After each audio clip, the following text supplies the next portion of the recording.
A lot of viruses, when they're circulating through the air, if you breathe them in, part of the reason they actually make you sick is because they stick to your airways. Let's imagine this was your airway, for example, and this is one of those viruses. Put that in there, you pour it through, it's actually staying. Imagine that virus now staying in your lungs. Ebola, though, doesn't act that way. It's not as sticky.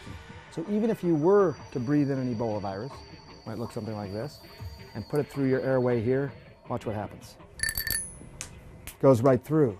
Doesn't stick in your airway, and that's why it's not airborne, doesn't make you sick.